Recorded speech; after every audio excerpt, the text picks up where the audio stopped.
안녕하십니까? 이번 시간에는 페어 밸류 갭에 대해서 설명을 드리도록 하겠습니다. 특히 실제 차트에서 실전적으로 어떻게 적용을 할 수 있을지 설명을 드리도록 하겠습니다. 사실 실제 트레이딩에서는 페어 밸류 갭이라는 한 가지 요소만 가지고 매매를 하지는 않기 때문에 몇몇 부분들은 이해가 잘 되지 않으실 수도 있는데, 실전적으로 어떻게 활용을 하고 또 여러 진입 근거들 가운데 어떤 위치를 가지고 있는지 확인해 볼 수 있는 좋은 시간이 될 것이라고 생각이 됩니다. 우선 FEG 영역을 한번 표시를 해 보았고요. 그리고 이쪽 부분에서 가격 반응이 나온 것을 볼 수가 있습니다. 상승 추세 가운데 이런 식으로 FEG가 지지의 역할을 해서 좋은 진입 근거가 되었음을 볼 수가 있습니다. 만약에 이쪽에서 우리가 포지션을 진입을 하였다면, IOFAD로 진입을 하였다면 여기서 한 틱 아래에서 진입을 할 수 있었을 것이고요. 만약에 CE나 또 FEG 필에서 진입을 하였다면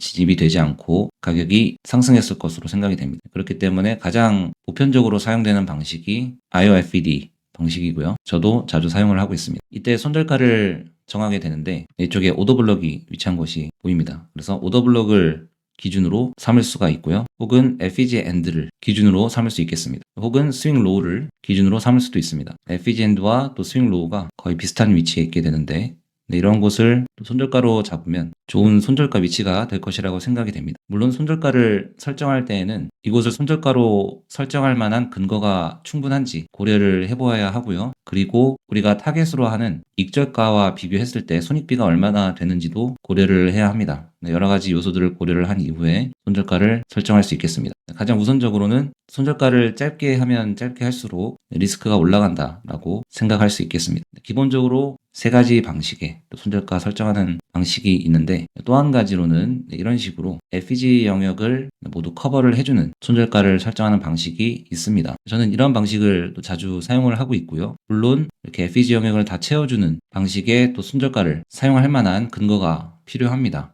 왜냐하면 진입 근거 중에 FEG fill이라는 것이 있죠. 그것은 FEG가 전부 채워지는 곳에서 진입을 하는 것입니다. 이렇게 되면 우리의 손절가를 치게 됩니다. 그래서 가격이 FEG fill을 보여줄 것인지 아니면 살짝 치고 올라갈 것인지를 신중하게 평가해 볼 필요가 있습니다. 지금 모든 것을 다 설명드리기에는 또 시간이 부족하기 때문에 넘어가도록 하겠습니다. 그래서 가격이 이런 식으로 FEG 영역에서 반응이 나오게 되었고요. 이전 가격 움직임에서 FEG가 어디에서 출현을 했는지 좀 살펴보도록 하겠습니다. 이러한 급격한 상승이 일어나는 곳에 FEG가 발생할 가능성이 높습니다. 기본적으로 매수와 매도 측에 불균형이 발생했을 때 갭이 발생을 하게 되는데요. 그래서 여기서도 갭이 보이고 여러 위치에서 갭이 발생한 것을 볼 수가 있습니다. 우리가 진입 근거로 삼았을 만한 곳은 이곳이 있을 수가 있겠습니다. 이곳이 진입 근거가 될 수 있었던 이유는 이러한 곳에서 수입이 발생한 것이 보이고요. 이러한 오더블럭을 강하게 넘어서는 디스플레이스먼트 캔들이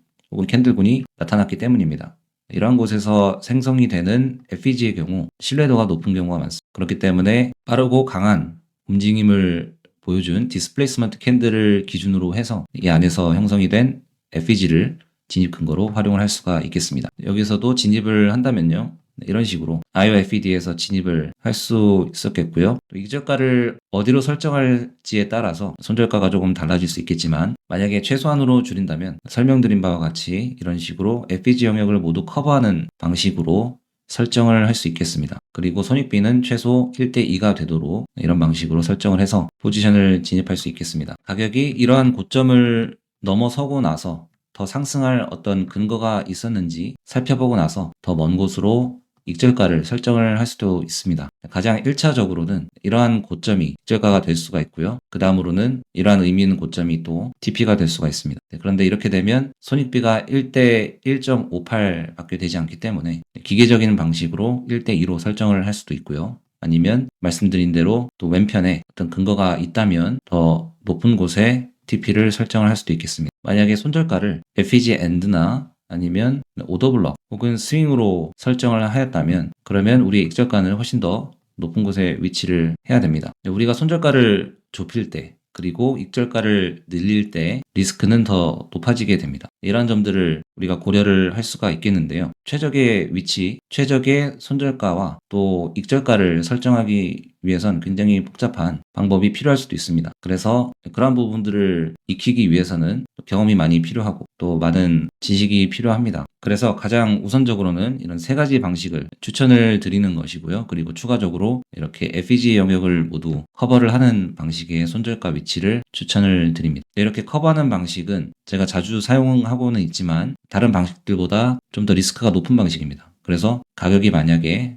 조금 더 깊이 되돌림을 준다면, 그리고 FEG 필이 발생하게 된다면 이렇게 가격이 내 포지션을 손절을 시키고 폭발적으로 상승하는 이러한 모습이 나타날 수도 있습니다. 혹은 FEG를 통과해서 이러한 오더블록을 터치를 하고 또 상승을 하는 경우도 있습니다. 그래서 이러한 점들을 감안을 해서 포지션을 진입을 해야 되는데, 어디까지 가격이 되돌림을 줄 것인지도 또 어느 정도 측정이 가능하고 또 예측이 가능한 부분이 분명히 있습니다. 이런 부분은 또 ICT가 아닌 다른 방식이기 때문에 다음에 설명을 드리도록 하고요. 그렇기 때문에 기계적으로 항상 손절가를 작게만 잡을 것이 아니고 여러 가지 상황들을 고려해서 설정을 할 수 있다는 것입니다. 그리고 불가피하게 나의 손절가만 치고 가격이 내가 원하는 방향으로 이동을 하게 되는 이러한 상황도 항상 발생할 수 있음을 염두에 두는 것이 좋습니다. 이렇게 되면 이제 멘탈이 심리가 많이 흔들리게 되는데, 이런 일이 발생한다고 해서 어떤 트레이딩 방법론이 틀렸다거나 아니면 이론이 잘못됐다거나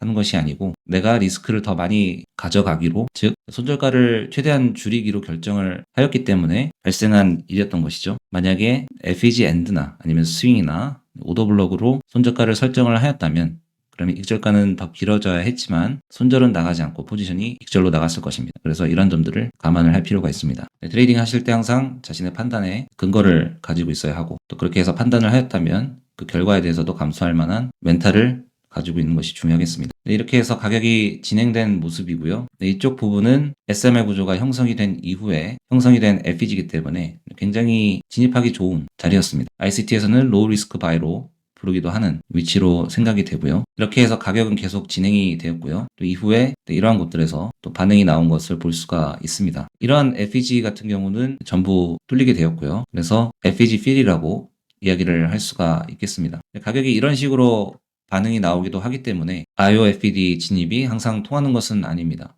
이 정도로 또 뚫리는 일이 발생할 수 있음을 감안을 해야 될 것이, 혹은 다른 타임프레임의 FEG에서 가격 반응이 나온 것일 수도 있습니다. 현재 4시간봉 차트인데요. 여기서는 보이지 않지만 여기에 또 FEG가 형성이 되어 있을 수 있다는 것이죠. 다른 타임프레임에서요. 그래서 그런 점들도 모두 고려를 할 필요가 있겠습니다. 이제 가격이 횡보 구간에 들어서게 되었는데요. 여기서 보시게 되면 레인지 중간에 형성이 된 FEG가 그리 의미 있는 모습을 보여주지 못하는 것을 볼 수가 있습니다. 그래서 만약에 FEG에서 저항이나 지지가 일어날 것으로 예상을 하고 또 매매를 하였다면 연속적으로 손절이 나갈 수 있는 그런 상태로 보입니다. 그렇기 때문에 여러 가지 근거들을 중첩해서 나타난 FEG에서만 매매를 하는 것이 좋습니다. 이렇게 FEG 하나만 보고 매매를 하게 되면 낭패를 볼 수가 있는 것이죠. 이쯤에서 가격 반전이 일어날 것이라고 한번 가정을 해보시죠. 여기서 수입이 일어나게 되었고요. 이렇게 큰 관점에서 보게 되면 고점을 뚫고 있는 그런 상태로 보입니다. 아직까지는 가격 반전이 일어날 것인지 아니면 추세를 지속할 것인지는 알 수가 없습니다. 하지만 현재 나타난 캔들의 모습만 보고 판단을 한다면 현재 수입이 발생한 모습이고, 또 오더블럭이 형성이 되게 되었을 때 의미있게 넘어가는 디스플레이스먼트 캔들을 보게 된다면 잠재적으로 반전이 될 가능성을 생각해 볼 수가 있는 것입니다. 캔들을 조금 진행을 시켜보도록 하겠습니다. 이렇게 해서 굉장히 강한 하락이 나온 것을 볼 수가 있습니다. 그래서 수입을 일으키고 또 이러한 오더블럭을 넘어서 주었다고 또 이야기를 할 수가 있겠고요. 이후에는 FEG를 형성한 모습입니다. 말씀드린 바와 같이 의미 있는 오더블럭을 넘어갈 때 디스플레이스먼트 캔들을 형성하게 되고요. 그러면서 FEG 영역을 만들게 됩니다. 이렇게 형성이 된 FEG 영역은 또 확률이 높은 FEG이기 때문에 이곳에서 만약에 가격이 다시 되돌아온다면 반전이 일어날 확률이 높습니다. 한번 기다려 보도록 하겠습니다. 가격이 아래쪽으로 조금 더 진행을 하긴 하였지만 결국 FEG 영역에 도달을 한 모습이고요. 여기서 어떻게 될 것인지는 조금 더 지켜볼 필요가 있습니다. 현재 4시간 차트인데요. 만약에 FEG에서 바로 진입을 하게 된다면, 그리고 손절가는 또 커버를 해주는 방향이나 아니면 FEG 엔드 정도로 잡을 수 있겠습니다. 이런 식으로 진입을 할 수도 있습니다. 하지만 현재 4시간 봉 차트이기 때문에 이렇게 포지션을 잡게 되면 스윙 트레이딩이 될 가능성이 높겠고요. 그래서 조금 더 짧은 매매를 하기 위해서 더 낮은 타임프레임으로 내려갈 필요가 있습니다. 이제 4시간 차트고요. 15분 차트로 들어가 보도록 하겠습니다. 이렇게 되면 더 많은 수의 캔들을 볼 수 있게 되고요. 여기서 가격 반전의 어떤 신호를 보여주는지 살펴보도록 하겠습니다. 이렇게 한 번 더 고점을 높여주는 그런 모습이 나타난 것으로 보이고요. 그리고 오더블록으로 볼 수 있을 만한 상승 캔들이 혹은 상승 캔들군이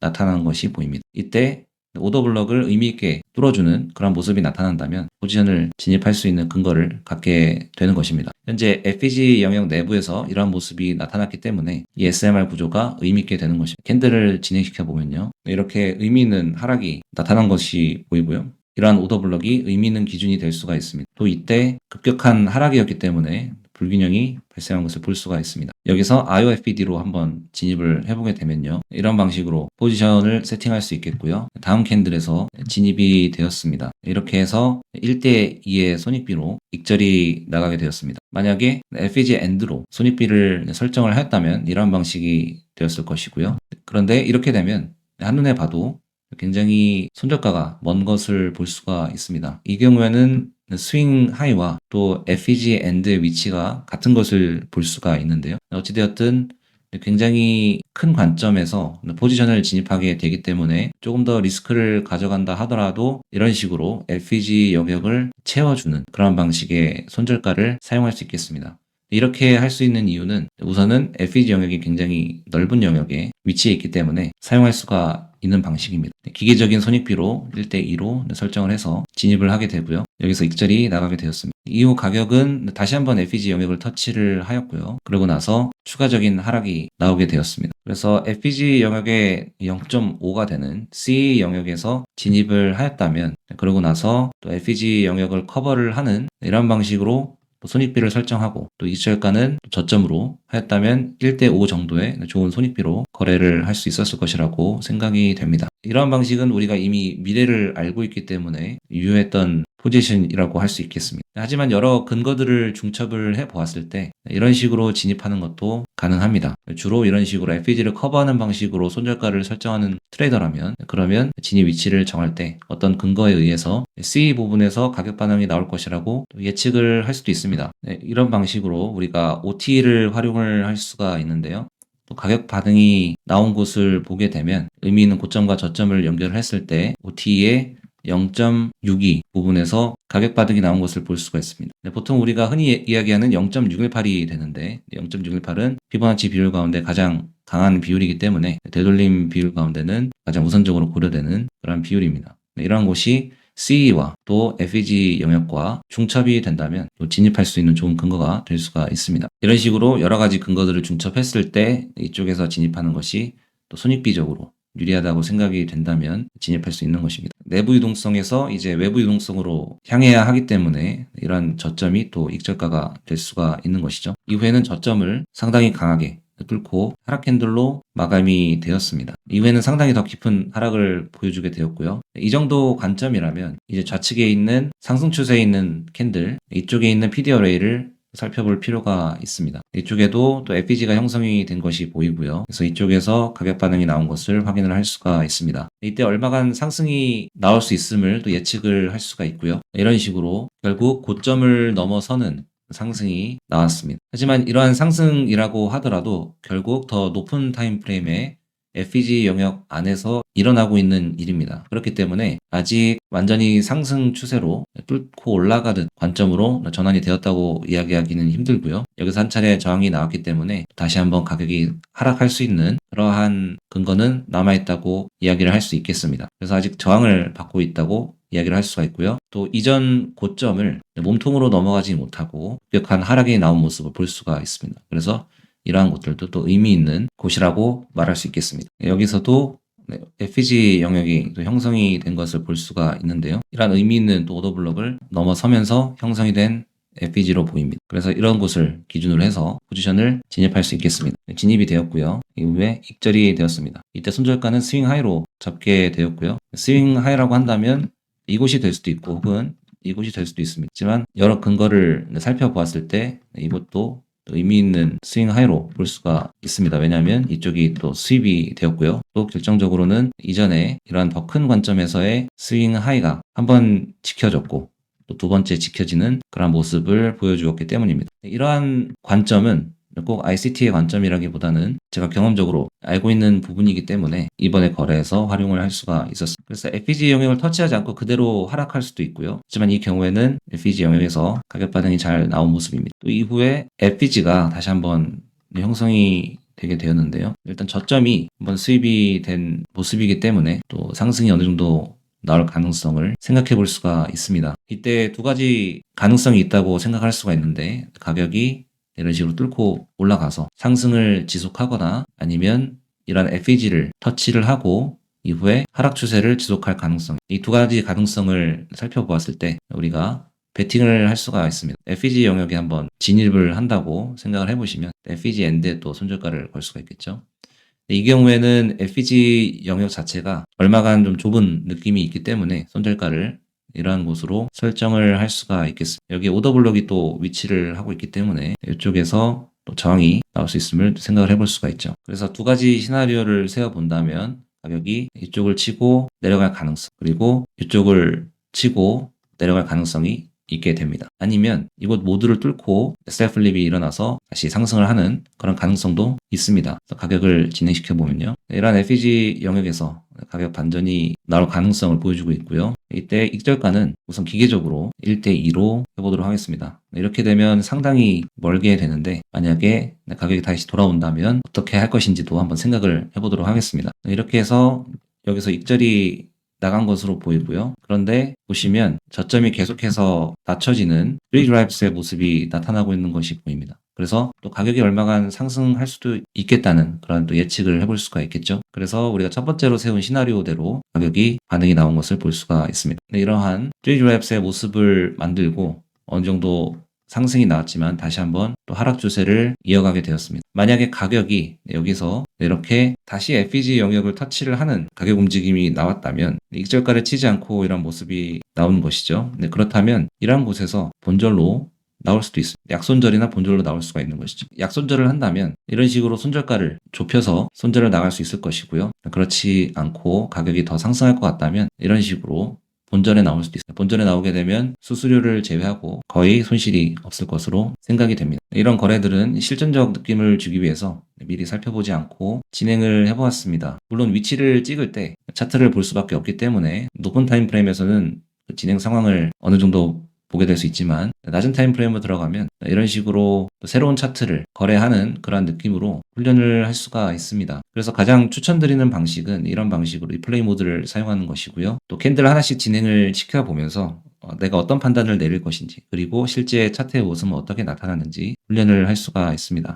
지금 ICT 트레이딩 PT 교육에서 사용하는 방식도 이러한 방식이고요. 이런 식으로 훈련을 해 나갔을 때 굉장한 성과가 있습니다. 그리고 살펴보시면 FEG 하나로만 모든 것을 설명할 수 없다는 것을 보실 수 있습니다. 그렇기 때문에 여러 가지 방법론들을 통합적으로 사고하는 그런 체화의 과정이 반드시 필요하고요. 그런 과정을 이제 혼자서 해낼 수 있다면 가장 좋겠지만 대다수의 분들은 그것이 매우 힘들기 때문에 프로그램을 통해서 도와드리고 있습니다. 오늘 설명이 조금 복잡한 방식으로 진행되지는 않았는지 조금 걱정이 되는데 다음번에는 조금 더 간략하게 그리고 이해하기 쉬운 방식으로 그렇게 설명을 드리도록 하겠습니다.